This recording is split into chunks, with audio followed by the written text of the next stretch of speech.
Assalamualaikum warahmatullahi wabarakatuh. Ya, sebelum mulai pembelajaran, mari kita berdoa terlebih dahulu. Semoga ilmu yang kita dapatkan pada hari ini mendapatkan nilai keberkahan dan manfaat dari Allah Subhanahu wa taala. Bismillahirrahmanirrahim. Raditu billahi rabba wa bil islami dina wa bi Muhammadin nabiyya wa rasulah. Rabba zidna ilma warzuqna fahma. Ya, pada kali ini di hari Kamis tanggal berapa ya? Hari Kamis bulan September,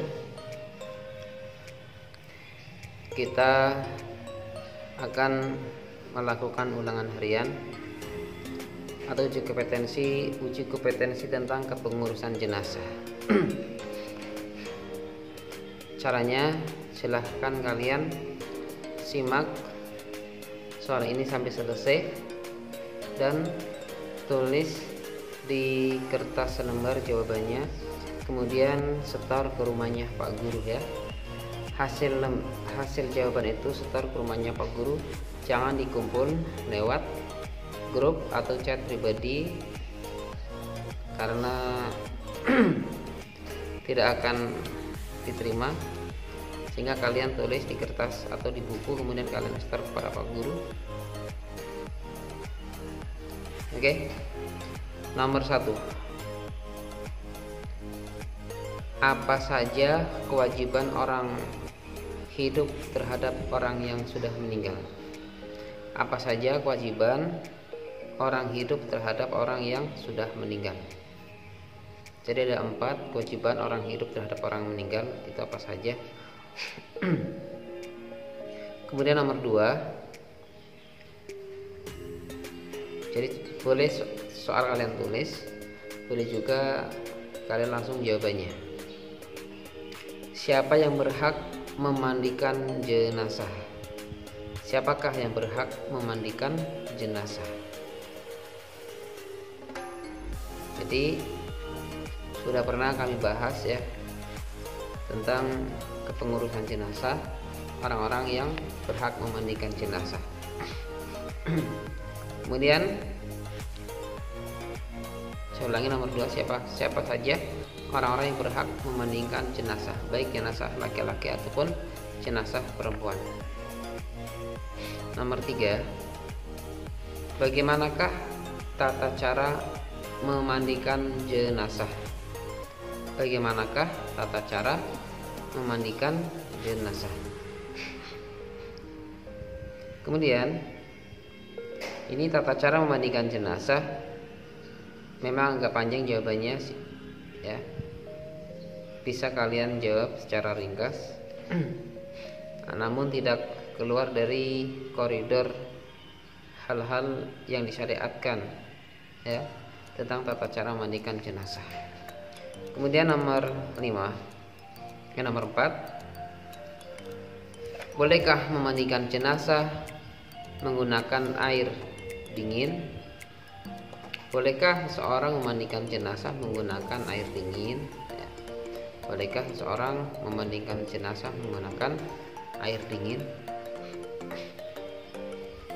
Kemudian nomor 5, sudah nomor 4 ya, bolehkah seorang memandikan jenazah dengan air dingin? Nomor 5, berapakah jumlah kain kafan untuk mengkafani jenazah? Berapakah jumlah kain kafan untuk mengkafani jenazah? Ya, kain kafan untuk mengkafani jenazah. Lanjut, berapakah jumlah lapis kain kafan? Atau berapakah jumlah kain kafan, berapa lapis kain kafan untuk mengkafani jenazah, baik jenazah laki-laki ataupun jenazah perempuan. Kemudian nomor 6,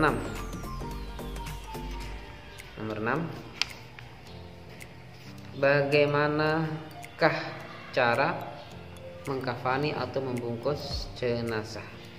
Bagaimanakah cara mengkafani atau membungkus jenazah? Itu nomor 6 ya.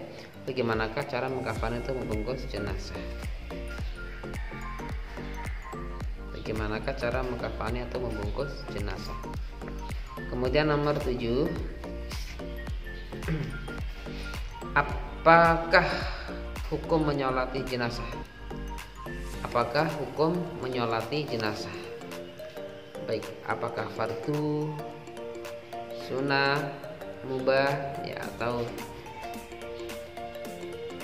jaiz atau boleh? Apa hukumnya menyolati jenazah? Fardu itu ada dua, fardu kifayah dan fardu ain, atau fardu ain dengan fardu kifayah. Kemudian nomor 8, bagaimanakah tata cara menyolati jenazah? Bagaimanakah tata cara menyolati jenazah? Bagaimanakah tata cara menyolati jenazah? Jangan sampai kalian menjawab tata cara menyolati jenazah ada ruku, ada sujud sebagaimana salat biasa, itu jelas salah ya. Ada berapa takbir, kemudian posisi jenazah di mana, bila jenazah laki-laki di mana, bila jenazah perempuan di mana ya. Silahkan kalian jawab tata cara menyolati jenazah.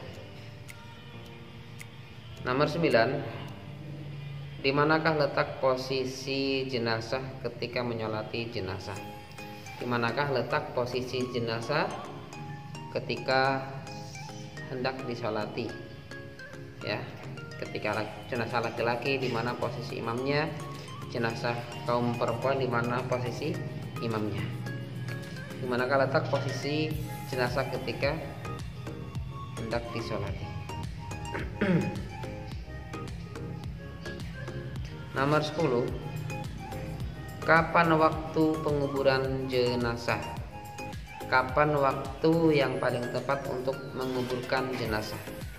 Apakah pagi, siang, sore, ataupun malam? Kapankah waktu yang paling tepat untuk menguburkan jenazah? Nomor 11, ini pendek-pendek jawabannya ya. Pendek-pendek jawabannya. Apa tujuan diadakan takziah? Apa tujuannya diadakan bertakziah? Apa tujuannya diadakan bertakziah? Apa tujuannya diadakan bertakziah? Nomor 12, bagaimanakah adab atau etika ketika bertakziah? Bagaimanakah adab atau etika ketika bertakziah?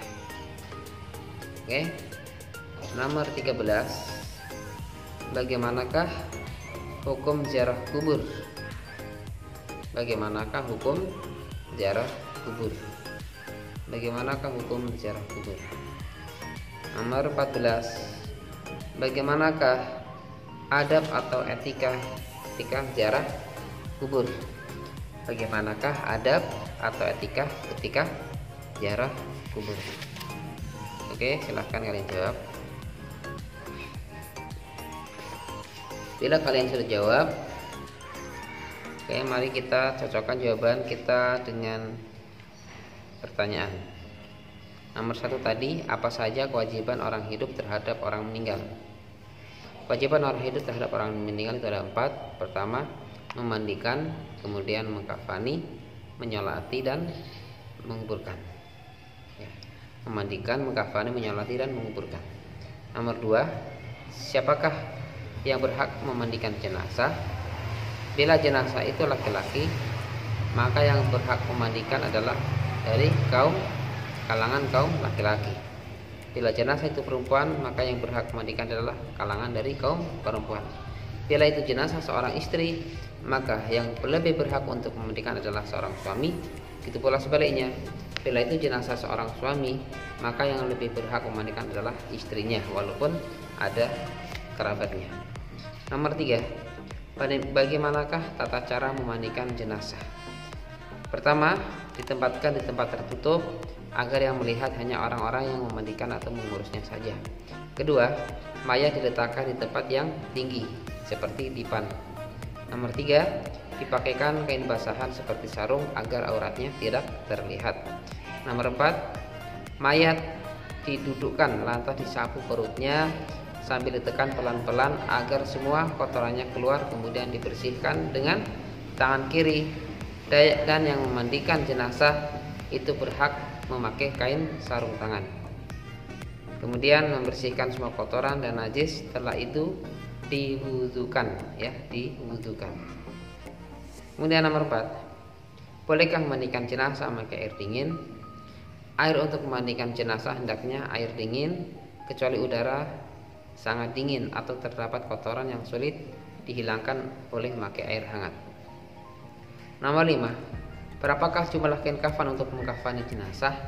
Untuk kaum laki-laki disunahkan 3 lembar, dan untuk kaum perempuan disunahkan 5 lembar atau 5 lapis. Kemudian nomor 6, bagaimanakah cara mengkafani atau membungkus jenazah? Pertama, yakni hamparkan kain kafan sehelai demi sehelai, kemudian tiap-tiap helai ditaburi dengan kapur barus, ya. Kemudian si mayat diletakkan di atasnya, kedua tangannya dilipat di atas dada seperti orang sholat, ya, dan tangan kanan di atas tangan kiri. Kemudian nomor 7, apakah hukum menyolati jenazah? Ya. Hukum menyolati jenazah adalah fardu kifayah. Fardu kifayah maksudnya tidak terkena kewajiban ketika sudah ada yang melaksanakan kepengurusan atau menyolati jenazah tersebut. Namun bila tidak ada yang menyolati, ada orang meninggal, orang muslim, maka seluruh kampung ikut berdosa. Nomor 4, bagaimana tata cara menyolati jenazah? Ya, tata cara menyolati jenazah atau mayat diletakkan di depan imam. Kemudian imam diikuti oleh beberapa makmum, dibuat 3 shaf atau 3 baris atau ganjil, boleh 5 baris, 7 baris dan sebagainya. Kemudian yang pertama adalah niat menyolati jenazah, sudah pernah saya terangkan bagaimana niatnya. Kemudian takbir pertama, ya, jadi sholat jenazah tidak ada ruku, tidak ada sujud. Takbir pertama membaca surat Al-Fatihah, takbir kedua membaca sholawat, takbir ketiga dan keempat membaca doa untuk si mayit. Nomor 9, di manakah letak posisi imam ketika menyolati jenazah? Letak posisi imam, bila jenazah itu laki-laki, maka posisi imam berada di dekat kepala si mayit. Bila perempuan, jenazah itu perempuan, maka posisi imam berada di tengah-tengah perut, ya. Kemudian kapan waktu penguburan jenazah? Waktu penguburan jenazah yang paling tepat adalah siang hari. Namun boleh dikuburkan di malam hari apabila menunggu keluarga yang sedang menunggu kedatangan dari tempat yang jauh, atau bau mayat yang sangat menyengat, berbau sangat menyengat, boleh langsung dikuburkan. Namun lebih utama meninggal segera dikuburkan. Kemudian nomor 11, apa tujuan diadakan takziah? Bertakziah adalah untuk menghibur, memberikan doa, memberikan semangat, ya, kepada orang yang kena musibah atau ditinggal duka, ya, dengan cara menghiburnya. Bagaimana adab atau etika bertakziah? Ya, menyampaikan doa untuk orang yang meninggal atau ditinggalkannya. Kemudian tidak boleh tertawa terbahak-bahak atau pembicaraan yang menambah kesedihan bagi keluarga si mayit. Kemudian membawakan makanan ataupun sumbangan untuk keluarga si mayit, ya, itu adab atau etika. Kemudian ikut menyolatkan dan mengantarkan ke kubur. Nomor 13, bagaimanakah hukum ziarah kubur? Hukum ziarah kubur adalah sunnah, ya. Hukum ziarah kubur adalah sunnah. Dulu Nabi pernah melarang ziarah kubur ketika Islam awal-awalnya berdiri. Namun setelah Islam sudah tegak, Nabi memerintahkan seorang untuk berziarah kubur, karena ziarah kubur itu mengingatkan akan kepada kematian, ya. Kemudian bagaimana adab atau etika ziarah kubur? Adab atau etika ziarah kubur, pertama, hendaklah masuk ke dalam makam dengan mengucapkan salam, ya. Kemudian yang kedua, tidak boleh memakai sandal ataupun alas kaki. Kemudian yang ketiga, tidak boleh duduk di atas kuburan ataupun batu nisan. Yang keempat, tidak boleh kencing atau buang kotoran di atas kuburan atau sampah di atas kuburan. Yang kelima, tidak boleh tertawa terbahak-bahak di atas kuburan. Kemudian yang berikutnya adalah mendoakan si mayit, dan tidak boleh berbuat kesyirikan di atas kuburan seperti berdoa memohon melalui perantara si mayit tersebut. Semoga materi ini bermanfaat. Assalamualaikum warahmatullahi wabarakatuh.